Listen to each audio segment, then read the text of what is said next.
ప్రముఖ స్వాతంత్ర్య సమరయోధుడు సర్దార్ గౌతు లచ్చన్నకు అవమానం జరిగింది. గుర్తు తెలియని వ్యక్తులు గౌతు లచ్చన్న విగ్రహంపై బురద చల్లారు. కృష్ణా జిల్లా గుడ్లవల్లేరు మండలం కౌతవరంలో ఈ ఘటన చోటు చేసుకుంది.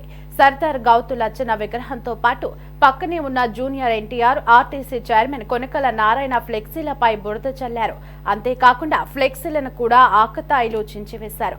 గౌతు లచ్చన్నను అవమానించిన వారిపై చర్యలు తీసుకోవాలని బీసీ సంఘాల నేతలు డిమాండ్ చేస్తున్నారు. ఇది ఒక లచ్చన్న గారికి జరిగిన అవమానమే కాదు, ప్రజాస్వామ్యానికే జరిగినటువంటి అవమానం.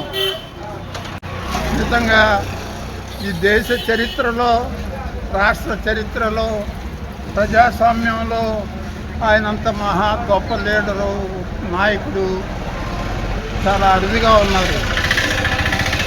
1930లో సత్యాగ్రహ ఉద్యమంతో ప్రారంభమైనటువంటి ఆయన రాజకీయ జీవితం చనిపోయే వరకు ఎన్నో విలువలతో కూడి ఆయన జీవితాన్ని గడిపారు.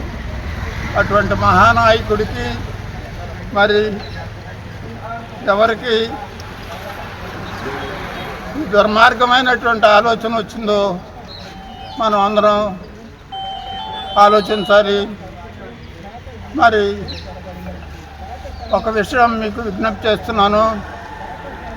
ఆయన గాంధేయవాది. ప్రశాంతంగా ఆ తప్పు చేసిన వాడిని మనం కనిపెడదాం, కనిపెట్టి ప్రజల్లో నుంచో